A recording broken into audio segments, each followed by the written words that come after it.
Whispers from Eternity, number 128.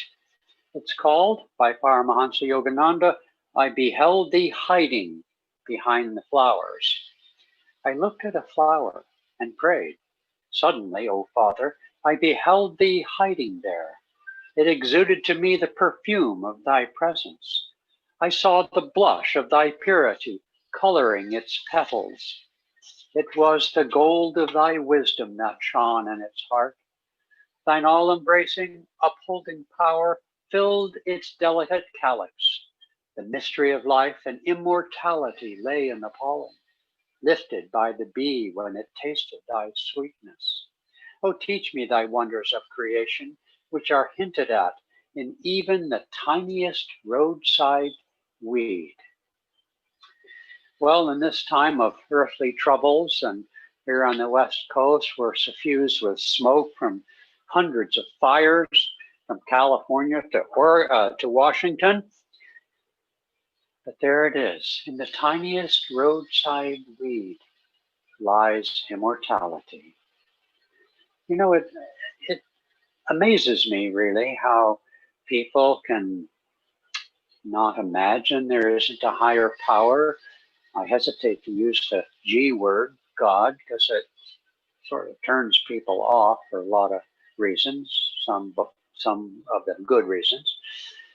But when you see the majesty, the intelligence, the vitality that even merely science, what to mention our hearts, tell us and describe to us about the reality of the material universe, how can one not presuppose something wondrous behind it all?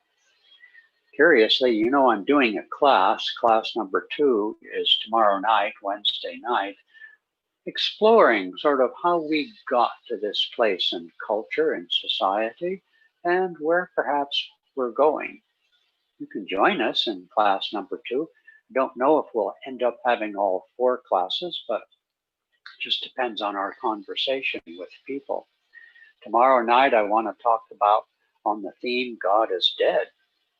You see, that's, you might say, the affirmation of the 20th century, materialistic as it was. And I think the hundreds of millions of people who were killed during that century and genocide and so on and so forth. But really, if you look around sensitively, quietly, with openness and receptivity, if you study even just science, not to mention the beauty of a flower, you cannot, as Einstein and other great scientists have said, what to mention artists, that the world is a wonderful, amazing manifestation of something greater.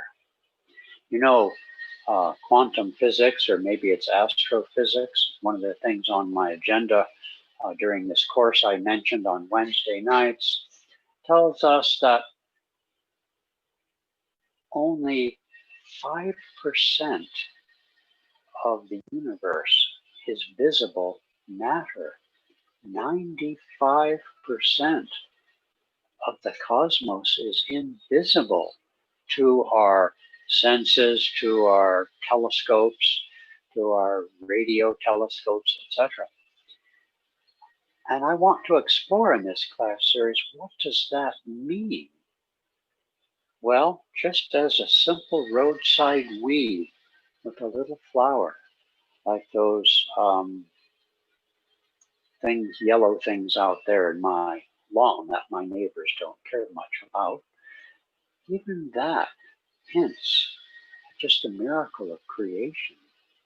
But just as the reality, reflect now with me, perhaps I've said this before, but the reality of your life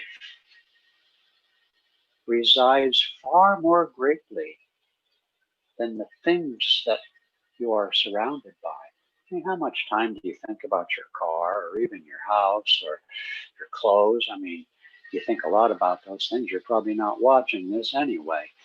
Truth is, what's the most important thing to us is our feelings, our opinions, of course, our ideas about the world and about reality around us. When we get together with friends and we talk about world affairs and the problems and ills of society, I always end the conversation by laughing. Why don't they call us? We have all the answers, you see. But what I'm saying is the reality for many human beings, obviously not all, if you're suffering in great pain on your deathbed due to this pandemic or other, you've just had surgery and you're recovering and you're needing pain medication just to cope.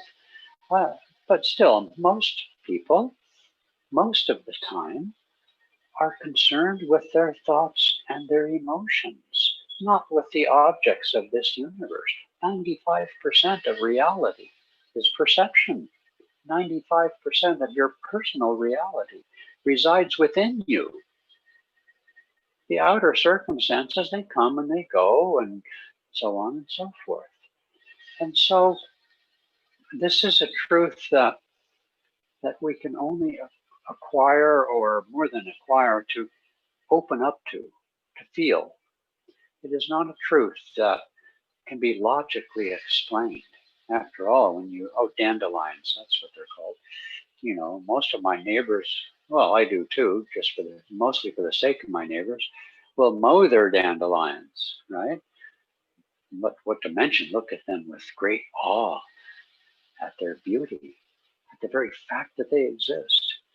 And so Anandaji, as we like to say, Master's poem to the veriest roadside weed is a reminder to be still, observe and feel. And you know, the best attitude, the greatest attitude is gratitude. Look at the world with the eyes of divinity, the eyes of immortality, the eyes of omniscience, the eyes of joy. God bless you all, and we'll see you tomorrow. Well, I better go turn off the equipment.